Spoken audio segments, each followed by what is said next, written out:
All right, good afternoon, everyone. I hope everyone is doing well.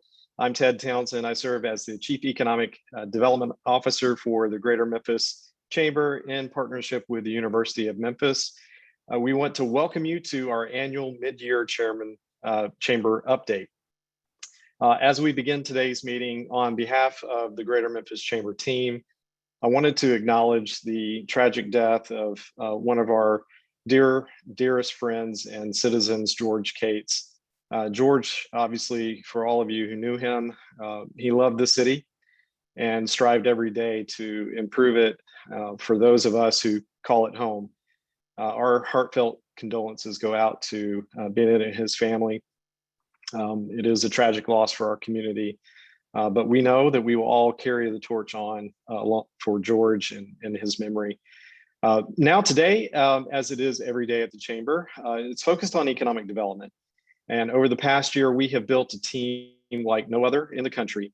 And in a minute, you will hear from me again to discuss a little bit about what we built in this last year. Beverly does call me TNT because I do bring the boom, and I'm going to bring the boom again today, I promise. But first, over this past year, our Memphis business community has faced extreme challenges.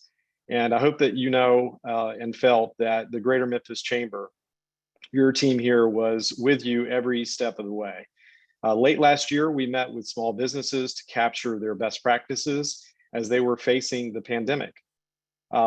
Later this summer, we will publish what they have shared in hopes that if we ever face what we went through again, or any crisis for that matter, we will have a playbook to share, and resilience will be at the core of all of our efforts. After the tragic death of George Floyd, over 60 business and community leaders met with activists to develop new strategies. That program of work is Protest to Progress. A couple of weeks ago, the working groups of that initiative shared their progress, and the work continues. We continue to keep you informed about COVID-19, setting meetings with health officials to help guide you with your businesses. And over the last few weeks, we have made it a priority to keep the Memphis business perspective at the forefront and serving as the voice of business with the closure of the I-40 bridge. We continue to represent the Memphis business community at not only the local level, but state and national levels when it comes to policies affecting your businesses. As our businesses are reopening, please know that you have the full attention of this Chamber team, especially when it comes to workforce. You will see and feel the presence of the Chamber as we work to transform the workforce ecosystem. We could not do what we do without you, of course, the members of the Chamber, our investors, and this community. I want to thank you for your investment in the Chamber. For many of you, it's more than just an investment of money, it's an investment of time and leadership and your passion. Your involvement and dedication only makes our business community that much stronger. And if you've not been actively involved with the Chamber, we invite you. We want to know, what are you waiting for? Because there's a lot going on and we need your help. We always welcome your presence. Now, I would like to welcome our sponsors for today's meeting. Terry Blue is the Vice President of Operations at Memphis Shelby County Airport Authority. He is representing our friend and board member, Scott Brockman. Most recently, Memphis International Airport was once again named the busiest air cargo airport in the world. They are one of, if not the primary economic engine for the state of Tennessee. And we just announced a new direct to Las Vegas today. So that's exciting. Terry, I'll hand things over to you. Thank you, Ted. I greatly appreciate it. It's an honor to be here today and addressing our business leaders, and I'm very excited to hear Bruce share his thoughts shortly. And as you mentioned, we at the Airport Authority understand economic development, and moreover, our role as a major economic engine in the Mid-South. According to a 2017 University of Memphis economic impact study, Memphis International Airport had an economic impact in the Memphis MSA of over 19 billion and supported over 83,000 jobs. We, of course, know that's due to our #1 partner and global leader in express distribution, FedEx. But as you highlighted, FedEx is important to this airport, to Memphis, our community, and to the world as a whole. was further highlighted this year when Memphis was ranked the world's #1 cargo airport. But beyond that, the Airport Authority firmly believes in investing locally. Last year, we spent more than $30.7 million with local minority-owned, women-owned, and small business enterprises, and over $62 million locally. We know as well that to this audience, cargo and economic development are important, as is commercial air service. It's of course of significant interest. And the good news is that while the pandemic had a devastating effect on commercial aviation across the globe, we are seeing strong signs of a rebound. It seems that every day more and more people are moving through our security checkpoints. In fact, this past week was our busiest since the last week of December in 2019. And while passenger traffic is still down by about 20% compared to 2019 at this time, our recent passenger growth is a positive sign. MIM, in fact, has been recovering about 10% faster than the national average. As you highlighted, we did receive additional good news today when Frontier announced its new nonstop from Memphis to Las Vegas, which starts in August. There are still some lingering effects to the pandemic that are affecting our airlines, airport restaurateurs, and other tenants, such as staffing and supply chain issues. However, we are determined to work through together with them to overcome them. Looking ahead to this fall, we will introduce a reinvented travel experience for Memphis passengers with the opening of our modernized B concourse. The concourse is sure to wow with new natural lighting, higher ceilings, more room to move, moving walkways, and lots of other amenities, least of which to be power at every single chair in the building. So we can't wait to share that with the Memphis community, and moreover, we can't wait to see each and every one of you at the airport soon. Ted, back to you, and thank you. Thanks very much, Terry. Really appreciate that. We are so excited that of all of the progress at MEM, and it certainly is moving Memphis. It is now my distinct pleasure to welcome our next guest and sponsor. Ben Adams is the Chairman Emeritus for Baker Donelson. But more than that, he is a great leader within our business community and for the Greater Memphis Chamber. I must tell you, in the early days of the pandemic, Ben and his team at Baker Donelson were providing our members with updates on significant issues surrounding COVID-19, everything from PPP to functioning with a remote workforce. They spent countless hours with us, and for that, we are all very grateful. Ben also serves as the chair of the Chairman's Circle. He, along with a dynamic group of co-chairs, are helping guide the chamber on some tough issues. Ben, the floor is yours, sir. Thanks so much, Ted. Baker Donelson is really pleased to support this year's mid-year chamber update. This program is an opportunity to engage and update the entire Memphis business community on economic development, and more importantly, how this activity impacts your business. As someone who participates, as Ted said, not only as an investor, but also as a member of the board of the chamber and chair of the chamber circle, I can tell you this: the chamber has never been stronger. Whether sharing important information surrounding COVID-19 to issues impacting our business community like the shutdown of the bridge, the chamber strives to represent the voice of business. For example, since January, members of the Chairman's Circle have had the opportunity to engage with the governor, his cabinet members, elected leaders, leaders in education, and public health officials. In each engagement, we make certain that the voice of all Memphis business is heard. Additionally, we continue to participate in working groups that impact our local workforce, involve various public policy issues, as well as economic development. Which brings us back to Ted Townsend, the Chamber's Chief Economic Development Officer. Ted brings a wealth of incredible experience to this work. Ted worked as Deputy Commissioner and COO for the state of Tennessee Department of Economic and Community Development. During his time with the state, Tennessee was recognized as the State of the Year in Economic Development 2 years in a row. His leadership in this role is a game changer for our region. Ted's going to give us an overview of his new team at the Chamber and a sense of the many positive opportunities in the pipeline. And I hope with the introduction of our keynote speaker, Ted will challenge you to think about how you and your business can work to make Memphis more competitive. Ted, back to you. Thank you very much, Ben. I appreciate that. And thanks again for your leadership and support. So things are really exciting right now. As we've mentioned, and when I came into this role, we were going to focus on building the team, building the narrative of Memphis, and weaponizing new information and marketing Memphis in ways that we've never done before. And then most importantly, building that pipeline of economic development projects. I know this formula works. I've been involved with it at the state level, and in fact, when I was at the state, we worked very closely with Bruce and his team, and they issued a drive report that was focused on the automotive industry for the state, and you've seen incredible growth in that industry sector over the years by applying a lot of what the recommendations were from that Brookings report. So I have a lot of experience with Bruce and Mark Murrow and Amy Liu of that team, and thrilled to continue that partnership with Bruce.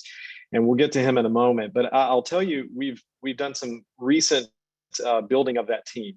We have brought on full-time existing business consultants who are interfacing with the business community in the greater Memphis region on a daily basis. They are identifying the pain points and the opportunities to partner and allow those businesses to expand here. It's really important for these companies to double down their investment and to continue to create really high quality jobs in the Memphis market. We've also added 2 directors of business development, and these will be folks that will primarily focus on targeted markets and business recruitment and attraction. We're going to do this nationally and internationally as well. And most recently, we spent time at the Site Selector Guild meeting in Orlando, and developing those relationships with site selectors, and have already seen a couple of projects come into our pipeline from those efforts. So we're really proud of the momentum. We've aligned fully with workforce development and brought on Amity Schuyler, who's going to be our Senior Vice President of Workforce Development, working with Sandra Howell and her team on building a world-class talent pipeline for Memphis, because we're going to put a lot of pressure on the system by recruiting new jobs here. So we have over 50 projects in the pipeline now. These represent almost 10,000 jobs in the market, as well as $3 billion in capital investment that are backing that. So we're focused on closing on that pipeline and then adding to it. So we're really excited about all of the opportunities and our industry sector strategy. We're seeing it coalesce, and I feel a lot of energy coming from it. And none of it would be possible without Beverly Robertson's leadership and the support of the leadership team at the Chamber and all of our teammates. They have backed all of our efforts in economic development, and I'm so excited about the work that we are putting in and the results, most importantly, that we're going to get out of it. So that's enough from me. Just know there are some exciting announcements on the forefront, and we'll keep you apprised of those. But today is about our keynote speaker and learning his perspectives. I mentioned a little bit about the experience that I have with Bruce, and we've kept him engaged on all of the excitement that is building here in Memphis, and we're thrilled to host him today. Bruce Katz is the founding director of the NOAC Metro Finance Lab at Drexel University in Philadelphia. Previously, he served as inaugural Centennial Scholar at Brookings Institution and as vice president and director of Brookings Metropolitan Policy Program for 20 years. He is a visiting professor in practice at London School of Economics and previously served as chair of staff to the Secretary of Housing and Urban Development and staff director of the Senate Subcommittee on Housing and Urban Affairs. Bruce co-led the Obama administration's Housing and Urban Transition team. He is the co-author of The Metropolitan Revolution and The New Localism: How Cities Can Thrive in the Age of Populism. He's editor or co-editor of several books on urban and metropolitan issues and a frequent media commentator. So with that, please join me in giving a warm Memphis welcome to Bruce Katz. Bruce? Well, thanks, Ted. And first of all, thanks for having me at this session with everyone. It's great to be engaged with Memphis again. I've done that multiple times over the past, I guess, 30 years. Particularly though when Bill Haslam was governor. I mean, exceptional governor for your state. What I'm going to do is walk through a deck and then really try to go back and forth on questions and answers. This is an exceptional time, obviously, for the country. And, you know, as we cycled through the past 15 months or so, there were a lot of emails and calls I had about how would new localism, which really takes as its premise the fact that cities and metropolitan areas are in the vanguard of problem solving in the world today. How would new localism be affected by the pandemic, by various federal efforts to sustain economic activity, to respond to the health crisis, and now under President Biden, as we begin to cycle towards hopefully transformative and inclusive recovery. To some extent, outside the United States, there was so much focus on what national governments did or did not do. And some of that focus obviously pertained here. But as you'll see, as we talk through where cities and metropolitan areas go now, cities still remain in the driver's seat to a large extent.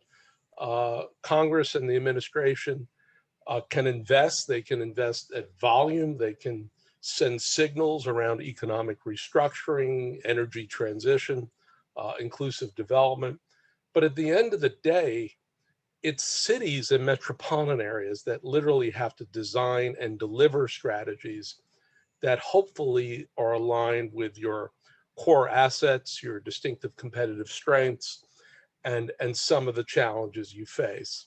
So the federal government can pass laws as they do, they can make investments, states can do as well, but whether Memphis really seizes the moment here over the next several years and puts yourself not on a 3-year growth trajectory, but a generational growth trajectory, will really depend on choices that are made by public, private, civic institutions and leaders together. So what I'm going to talk about is this new burst of federal energy and investment, the American Rescue Plan, perhaps the American Jobs Plan around infrastructure, perhaps a U.S. Innovation and Competition Act around investments in R&D and commercialization and startup and human capital. But as you listen to this, I think the main challenge for everyone on the call today is whether you can really get your arms around these federal investments, set a Memphis course, declare your vision, declare your priorities, tease out strategies in a concrete and actionable way, and then leverage the federal investment with private and civic capital. I think that's really what this moment is about, irrespective of the day-to-day, what's happening in Congress or what's not happening in Congress. So that's the context for what I'll talk about, and I really do look forward to questions. So next slide. So we've all focused on the American Rescue Plan, which is about a $1.9 trillion investment. As you'll see, as we broke this plan down, a large portion of that goes to individuals or through state and county and city governments, and then to a myriad of other recipients. But that's really just the first act in a multi-act play. And that was really always the intention of President Biden and his team. Start with a rescue plan. And of course, no one really knew back in March how quickly vaccinations would go, whether they would hold compared to the variants coming out of other countries. But since the American Rescue Plan passed, what we've seen is an Innovation and Competition Act of about $250 billion over 5 years move through the Senate in a bipartisan way. This is so critical right now. Really a large Senate majority in the favor of that Competition Act. Now in the House, we've all heard about the Americans Job Plan, which is an investment perhaps as high as $2 trillion in a broad array of infrastructure, not just building bridges and roads and transit, but also broadband, also energy, perhaps housing, schools, which already receive substantial amount of funding in the American Rescue Plan, and then an American Families Plan, which is really meant to provide a greater safety net, particularly around childcare and economic security. So what's happening now is really historic flows of federal money. But unlike back in 2009, if you remember the American Reinvestment Act, which was $787 billion at the time, we're going to see multiple plays here. And I think what that requires, as we'll talk about, is a level of local collaboration and local strategy setting that is unprecedented. Otherwise, we're just going to see a lot of federal money that is spent. Perhaps it will be stimulative to the economy, but whether it leaves a long tail effect, a restructuring effect, is really dependent on local vision and purposefulness. So next slide. What we've done at Drexel, and all this is accessible on the web, so don't worry about some of the details, but we're breaking down these federal acts because they're complicated. The American Rescue Plan, which in the scheme of things probably will be the most simple of the federal legislative vehicles, were dozens of programs across many agencies for multiple purposes. So yes, we did have individual relief, then we had formula grants to states. We had substantial funding to school districts, other formula funding for cities and counties, capital products through the SBA. Those are mostly gone now. Reimbursement from FEMA, competitive funds, and this is on top of what the federal government already does.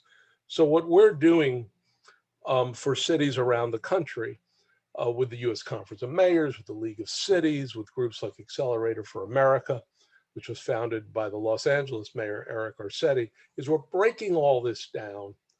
And then we're providing guides for how not just mayors and city governments, but public, private, and civic leaders can come together and collaborate to compete, collaborate to problem solve. So if you go to the Drexel website, we're happy to provide you links. You'll begin to see both the breaking down of what the federal government is sending, some advice and guidance around how to organize across sectors, frankly, across public sector entities, because general purpose city government or county government have to work with the Port Authority or the Airport Authority or the Redevelopment Authority, Transport Authority, et cetera, et cetera. We're showing the timing of all this, how it's sequenced. It doesn't all come at once. Some goes by formula, but then cities have to interact with their states. Some are competed out by the national government. Some go through financial institutions. We're a pretty sophisticated society, which makes all this a bit more complicated than many other parts of the world. At the end of the day, particularly for people in the real estate community who are quite used to this, what we really have going on is a very large sources and uses exercise. Cities and counties, public, private, and civic, create the uses. You create the vision, the strategies, maybe a large scale redevelopment in the downtown or near the downtown or along the riverfront or near the university and the hospitals, or even in your neighborhoods or manufacturing districts, given your prowess in logistics. But then you have to match it to federal sources. And if you're going to do something transformative, in many respects, one major initiative that a city or county may put forward may actually implicate multiple federal programs. I'm working in Buffalo right now, Detroit. Literally one major initiative, we may actually see funding from a dozen, even 24 federal programs moving toward one initiative, because at the end of the day, cities operate where they connect the dots between innovation and infrastructure and human capital and small business and workforce. The federal government sort of funds all those things vertically by compartments, bureaucracies, silos, stovepipes. But when you get to the local level, you tend to braid and blend all this together. So these are the kind of resources we're creating. We're trying to break it down so that federal money can actually be put towards local use. Federal government does not build one housing. They do not educate one child. They don't run businesses. They're basically working through different players, primarily at the city and county level, in collaboration with your state. So next slide. So we think there are three big moves here, and I think the chambers are really fundamental to this, working very closely with elected officials and other stakeholders. First is to get organized now. The American Rescue Plan, again, is the dry run for what is a multi-act play. If they pass the Innovation and Competition Act, remember $250 billion for R&D, commercialization, et cetera. If they pass the jobs plan, maybe upwards of 2 trillion, probably more in the 1 to 1.5 trillion level. That's the infrastructure plan. You need to get organized now, because once this funding starts flowing, you want to make sure you're investing in things that are going to have that generational effect, that 2 + 2 = 5 effect, as opposed to just be, as we said back in 10 years ago, just doing shovel-ready projects. You want to do shovel-worthy projects at the city and county level, so you begin to see this positive multi-decade growth trajectory. Second, you need to organize for structural change. We've all been through not just COVID, but really a racial reckoning in our country. We need to make sure that as we're beginning to expend federal funds, that we can do so in such a way that can not just lift all boats, but particularly help African Americans, Latinos, others start businesses, grow businesses, and particularly be in sectors of the economy where they can build wealth for themselves and for their workforce. That's the kind of structural change that you'll see baked into many of these federal programs. But again, to do it, it's going to have to be local collective action. And then what we're saying to cities around the country, metropolitan areas, you've got to play an inside and outside game. Inside the government, particularly for those programs that are flowing directly to government, the government needs to get its act together, so to speak. But then it needs to be working very closely with the business community, universities, key corporations in advanced industries, logistics, manufacturing, et cetera, and philanthropy and beyond. So the way cities and metropolitan areas are organized, if you read New Localism, these are networks, they're not governments. They are powerful economically, and the US metros are some of the most powerful globally because they operate as networks. They can't be hijacked by partisanship. They can't be riven by ideological polarization. They get stuff done. They tend to be pragmatic. So this inside-outside game, getting organized and looking for that North Star of community wealth building is really what I think is possible with these federal investments. But it's not inevitable. There will have to be purpose and intention locally. Next slide. So what we're thinking about, but this will change as we move around the country as to who takes the first mover position, are essentially stimulus command centers, because you're going to have to pull together many different players within government and outside government. I'm going to be in Dayton tomorrow with Nan Whaley. She's the mayor of Dayton. She's the head of the U.S. Conference of Mayors. They're setting up an apparatus where inside city government, you have a command center. They're actually doing an RFP to staff it. They then work very closely with their chamber, with the University of Dayton, with Wright Pat Air Force Base, which is such a powerful employer in Dayton. And they have people within the government who are helping to lead teams that are setting priorities, communicating to the community, focusing on compliance. It's the federal government. There's a lot of compliance, a lot of reporting that's going to happen here. And then delivery with metrics, so you know where you're headed and you know whether you get there in a reasonable amount of time. So this is a level of execution and implementation that won't just happen. I mean, there's just too much money that's flowing today and potentially could be flowing. It has to be harnessed. It has to be focused, and it has to be focused in the service of local vision. Because once you take the federal vision, you know, to tell you the truth, it's fairly vague at times. It's the local level is where you get to the concreteness and the specificity and the granularity, which is rooted in your own competitive assets and advantages, where this really takes hold. Next slide.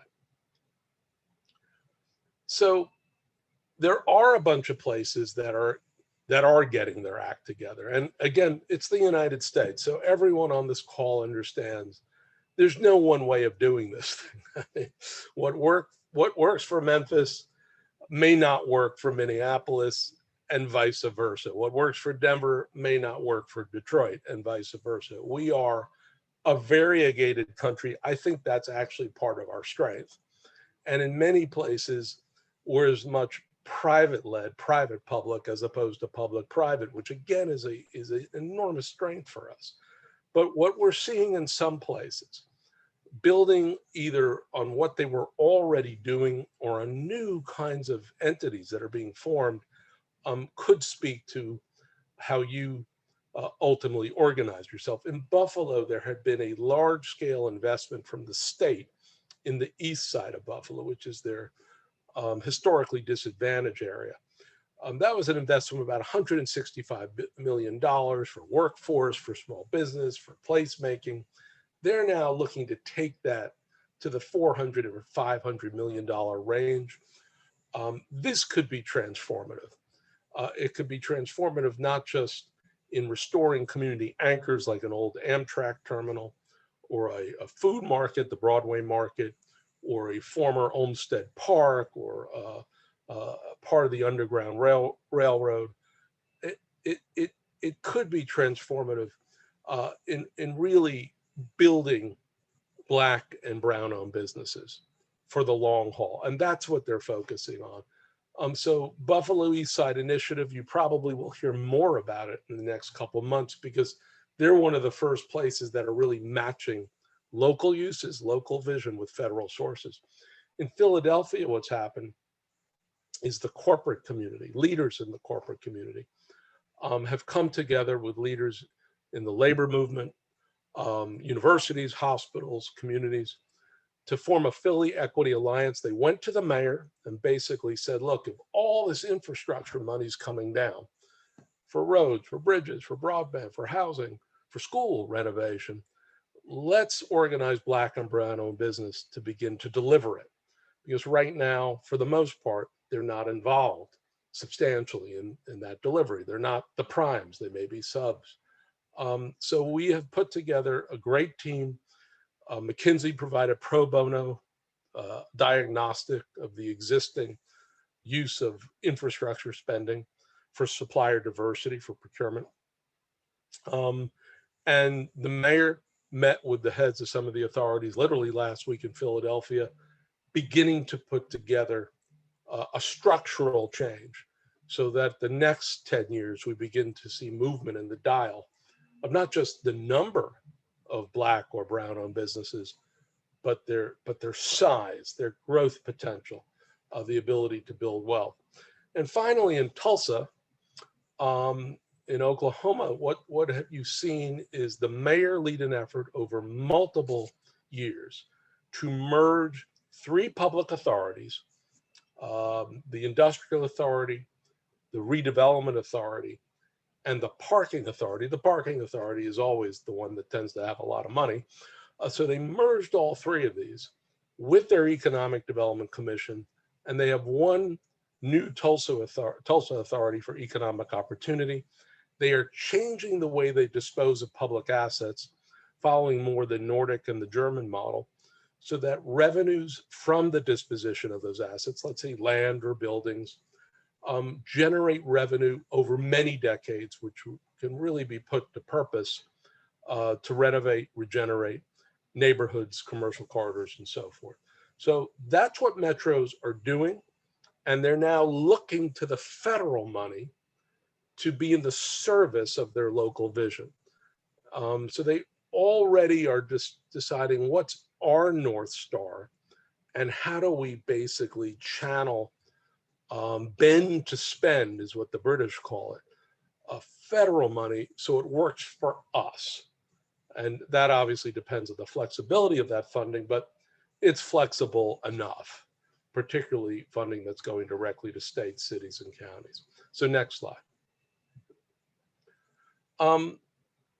I think what we need to be thinking about and then implementing in the United States, I mean, we've learned a lot of lessons during this pandemic, is this new vision of community wealth. Obviously, there are going to be multiple efforts to reduce poverty, as there should be, as there already are.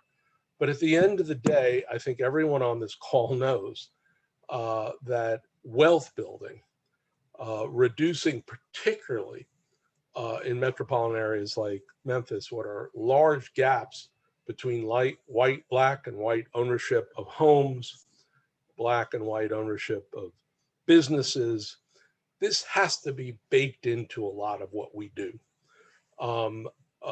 Reducing the wealth gaps between different segments of our society ultimately will put us on a different kind of economic trajectory that will, again, raise all boats, but also, I think, enable us to prosper even more in our metropolitan space. We're leaving a lot off the table, to tell you the truth, because we haven't focused as much on community wealth, on raising incomes, on building assets, by really leveraging up market dynamics and blending public, private, and civic capital investment as we could have.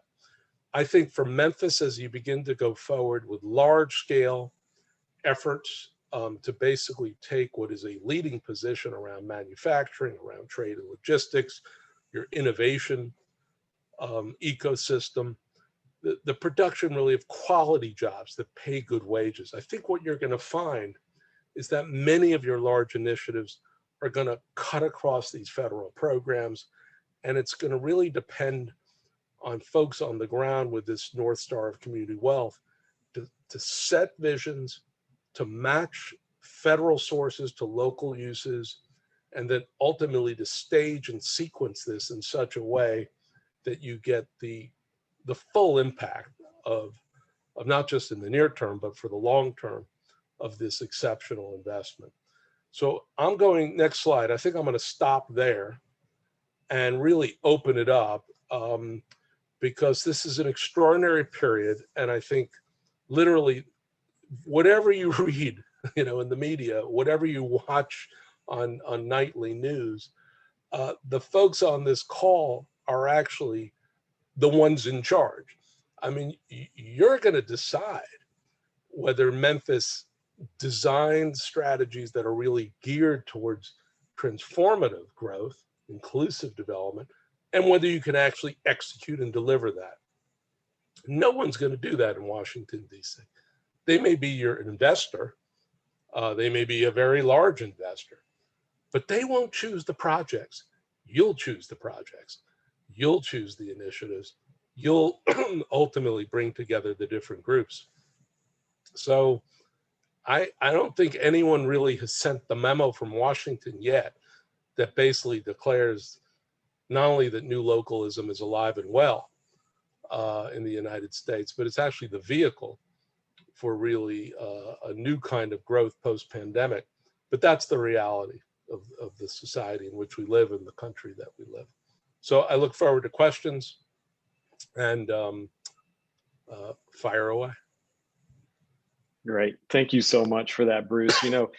Today all started because we had one of our colleagues here, Carol Coletta, send me a copy of the report that you co-authored with HRNA on these regional innovation districts and innovation zones and how they can be impactful for securing the kinds of federal funds and resources that we're talking about. Can you just maybe pinpoint a little bit on that effort, and do you see that moving forward with any substance and material through Washington, where a community like Memphis could pursue something like that, becomes a mechanism really for applying and collecting these new funds?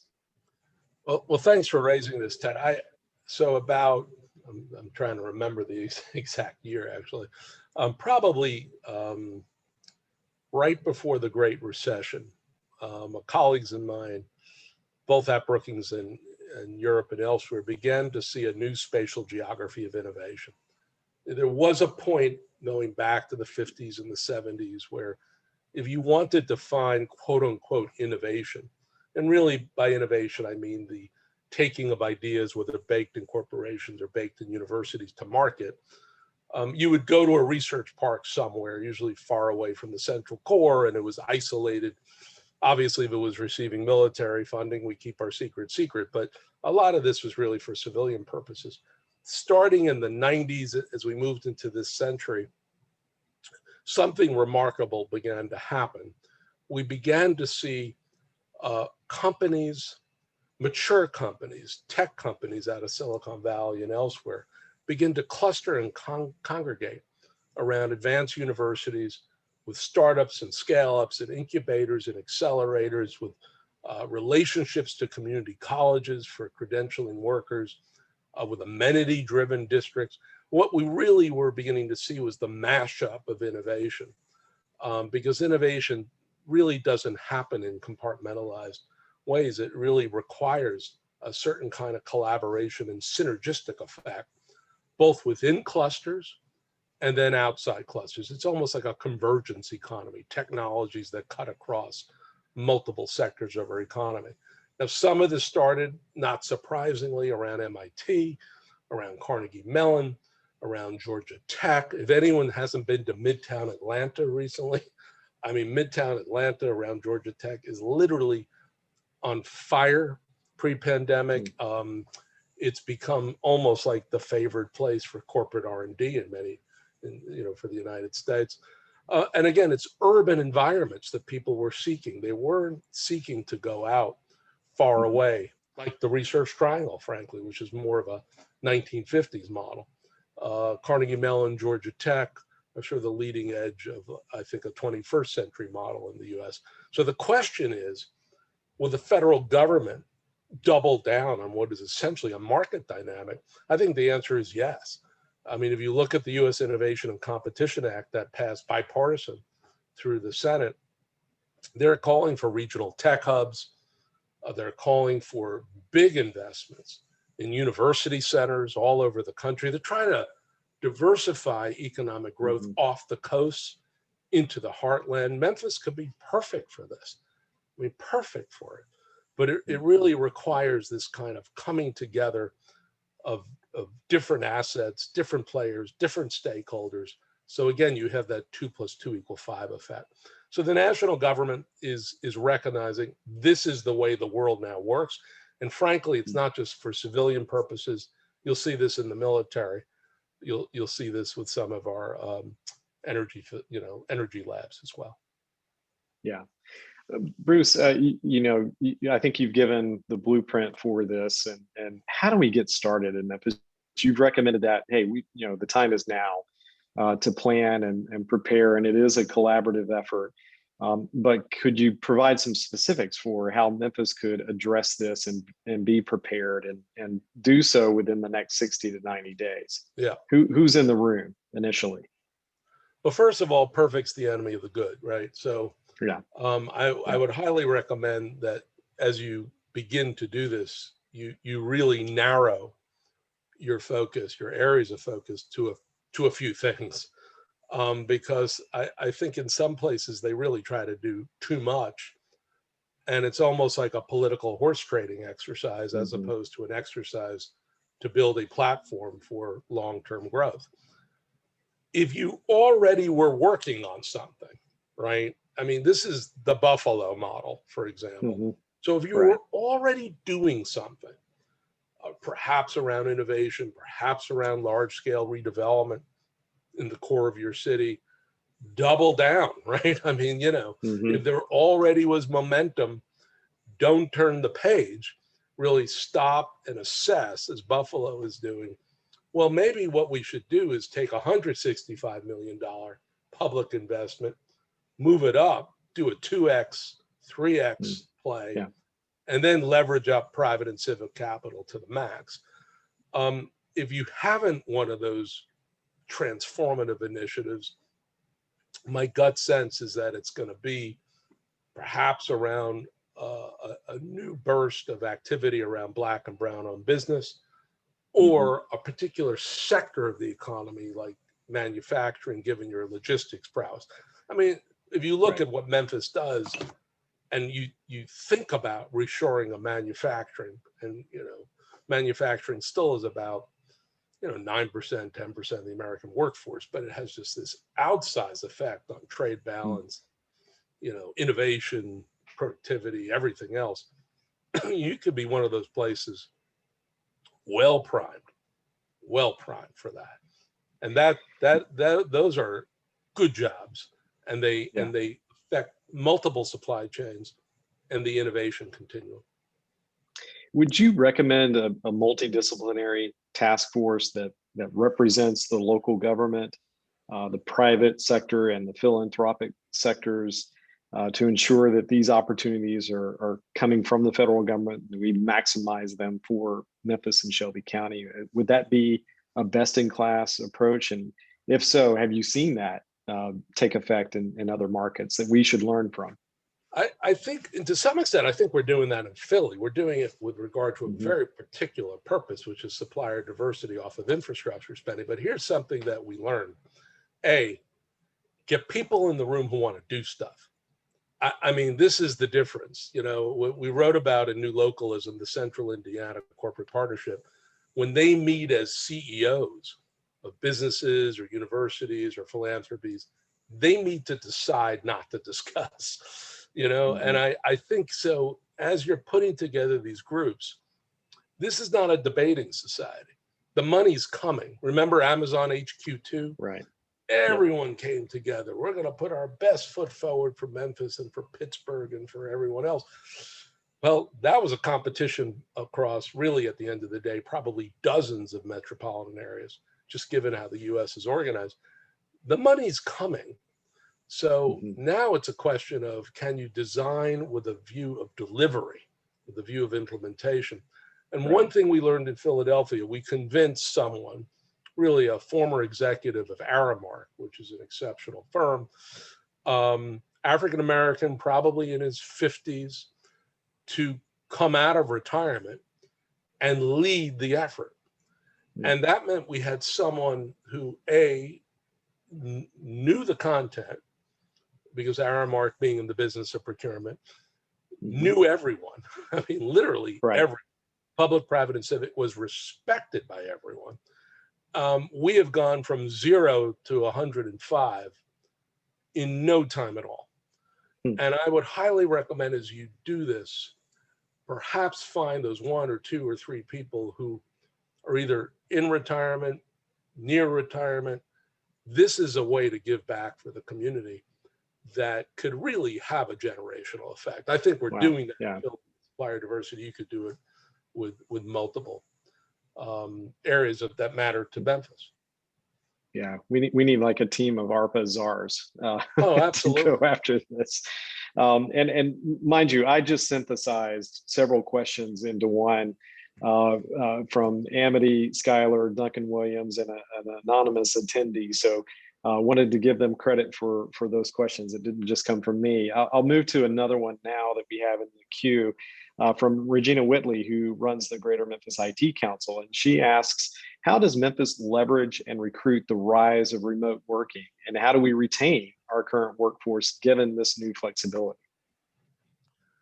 Well, I mean, we're still early days here. I mean, I look, I think remote working has been accelerated. What that will actually mean for different sectors of our economy, it's not entirely clear. I think certain sectors of the economy, one of the reasons why I think innovation districts are going to be so strong, the universities and particularly university research, they're coming back.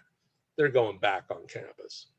If you're a parent sending your kid, to a school that costs upwards of whatever, 30, 40, 50, $60,000 a year, you don't want them doing remote learning. You want them on campus. So there's bits of our economy I'm not sure are going to be disrupted. There are other bits that are going to be very disrupted. I think what it's going to mean is that the spatial geography of work within inside metropolitan areas is going to shift. And it could mean that you could see bits of suburbs with co-working spaces rise up, amenity districts. I think central business districts are probably going to have a larger mixing of uses than they have today. Many of our universities are not in the downtowns, they're in the midtowns. So we might see some disruption to that. But whether Memphis is competitive for remote working off the coast, I think will be driven in part by not just amenities. Take a look at Tulsa. Tulsa did this Tulsa remote effort a couple years ago. They basically said to folks, if you move from Silicon Valley or from Boston or New York, we'll give you $10,000, and we'll give you a perch in a co-working space downtown. So they put this out, on the web, and they thought they would receive, 500 applicants or 1,000 applicants. They had tens of thousands of applicants. And literally the common thread for a good portion of them, and for the people who ultimately were chosen, was a desire to connect to a community, to be part of a community, to be part of problem solving. So that's who they chose. And I do think there's this hunger among the true remote workers, who might be living at the periphery of San Francisco or Seattle or Boston.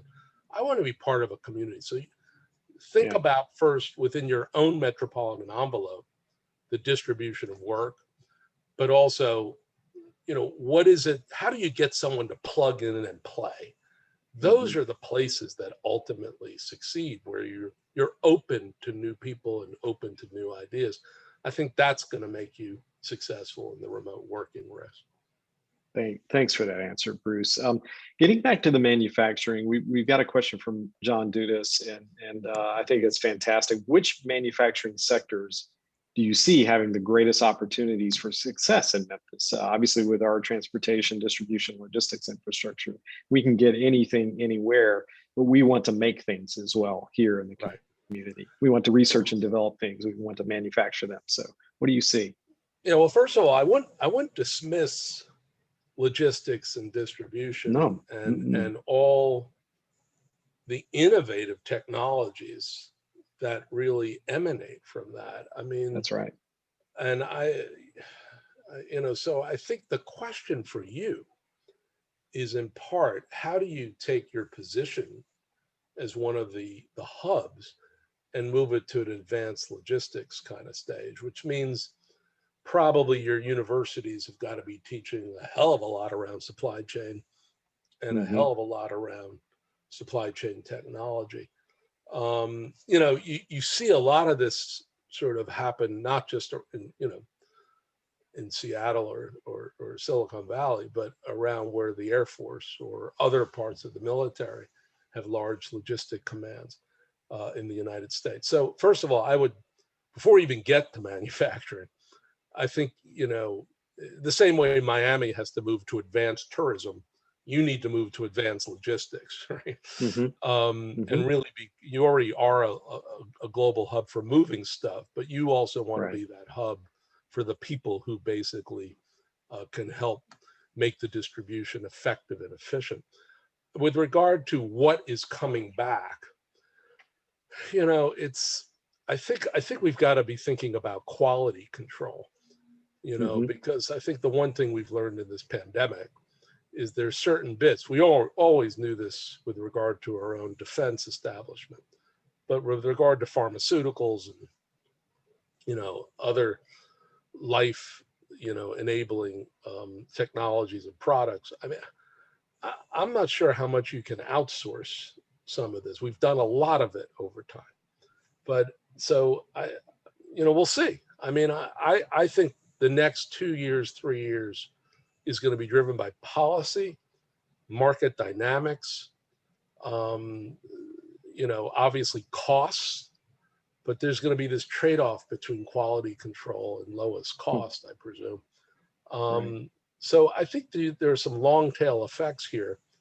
I think what you really want to do first and foremost is understand with precision, where are you playing in advanced manufacturing today? Because you're more likely to go from a starting position up than to enter a whole new area. These manufacturing sectors are their own ecosystems, that are not just the firms themselves or the supply chains, but community colleges. Take a look at what Charlotte did with Piedmont Community College, and most of the Southeast has done this. This is very much a part of our advanced auto report we did a couple of years ago in Tennessee. But I think your starting point will begin to tell you where you might head. It's going to be enormous disruption in the auto sector, obviously, because of EVs and AVs. So I think that kind of assessment, can probably give you a line of sight to some, some piece of where you need to head. Yeah, great. Thank you. Obviously, with a big pursuit like this, there are pitfalls. And we do have a question from John Webb. What are 2 to 3 landmines that Memphis should avoid stepping on as it launches into this kind of growth strategy? Well, I think the first landmine is to process it to death, to tell you the truth. I mean, because I'm seeing a bunch of places that let's get everyone in the room, is the answer to how you organize. That's actually an answer for usually doing nothing. I'm not saying we should not get as many stakeholders in the room as possible, but it's usually very helpful to focus them. Perhaps put a straw man out there as opposed to let's all co-create together. So the first landmine is really almost a process landmine. Perfect, again, is the enemy of the good. And so the question is really, where's the pulse, right? I mean, where's the energy? Where was their momentum? What is a logical, authentic thing to do? Don't be like anywhere else. Be Memphis to the extreme, really, right? Right. I mean, one of the reasons like Austin is the metro today is because 30 years ago it was all about keeping Austin weird. It is a pretty weird place. But so who are you? I mean, and try to really tap into that as well as some of these advanced industry assets, given your your location and your logistics and other strengths. The other landmines is don't think this will just happen. It won't just happen. I mean, it's really quite surprising to me that so many places put so much money behind the Amazon HQ2 competition. And I would say for a large group of places, they were like completely delusional. I mean, completely delusional. They didn't have the workforce. They didn't have the logistics piece. I don't know what they were thinking, but that didn't mean they didn't put real money behind this. Very few places are investing in getting prepared for the federal money and then implementing it with ambition, right? And so if there's a time for corporate civic and philanthropy to come together in collaboration with government, it's now. It's now. But so this is really, $500,000, the return on investment of $500,000 in today's environment is probably 1,000 to 1, right? It's bizarre to me that no one's particularly doing this.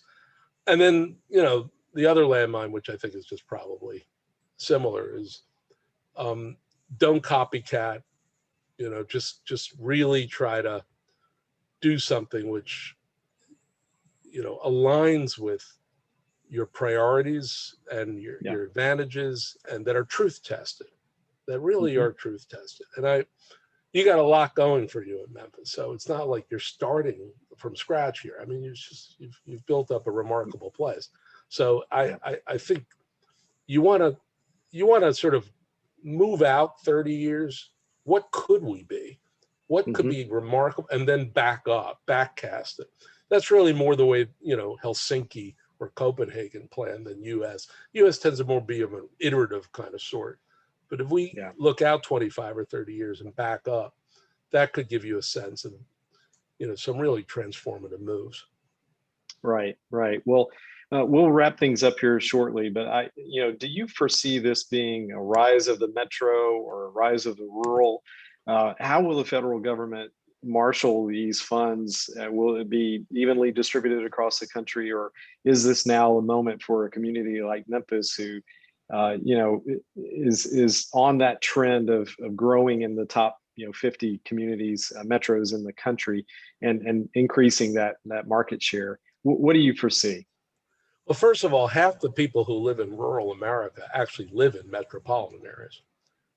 I mean, that's mostly because metropolitan areas have sprawled out so far. They've incorporated large numbers of rural counties, because the way you get assessed to be a metropolitan area in the United States is by commuting patterns. So if 20% of your workforce in a county are commuting across county lines, bang, you're in a metropolitan area. So I think there's a lot of talk about the urban-rural divide. It's very real politically in the United States. In metropolitan America, urban and rural areas are co-joined here because of labor markets, because of housing markets, because of supply chains, because of logistics, infrastructure, all the rest. So to the greatest extent possible, the U.S. has been, obviously is a very partisan place, but metropolitan areas need to be the place where stuff gets done. I do think, and this is, my only advice as to what the Biden administration is about, equity is baked into everything they are doing. They want to radically reduce the racial wealth gap in the United States as a critical platform for the next half century of growth for the entire country. I think they're absolutely right on that score. That's home ownership, that's workforce and credentials, that's business ownership, particularly in sectors that have growth. I mean, you can control a portion of that locally, be smart about it. But the other piece of equity is spatial equity. Too much of our growth was going to the coasts in the United States pre-pandemic. It had been happening for decades. They want to drive more growth into the heartland, particularly through the Innovation and Competition Act, infrastructure investments already. Again, it's the right goal for the country. It won't happen unless the Memphises of the country stand up and say, hey, this is how we're going, given our assets, given our history, given our legacy. Here's how we're going to grow. You're radically different than other parts of the heartland. You should embrace it, not reject it. So all this just comes down to new localism to some extent, and whether you can build these networks. Well, we're a great city, a world-class city on a great river. We like to call it the Middle Coast. So we have plenty of room for everyone to come here. Listen, I want to thank you and to our audience. As Bruce says, this won't just happen. We must be Memphis to the extreme. And like we say, flex our Memphisness. I want to thank you, Bruce, for your time. It's immeasurable, the impact that you have had just today and your insights and sharing that. We look forward to working with you and continuing our partnership. We want to get you to Memphis so that everybody who picked up a copy of your book can get a signed version. So we'd love to host you at any time. Your travels can bring you to Memphis. And I want to thank also our sponsors again for today, the Memphis Airport, as well as Baker Donaldson. Without their support, today would not have been possible. So Bruce, thank you very much to everyone who attended today. We really appreciate your attention, and we'll get the presentation out. I know that was a request as well. So thanks again, Bruce. Thanks, everyone. Have a great day. Cheers. Take care.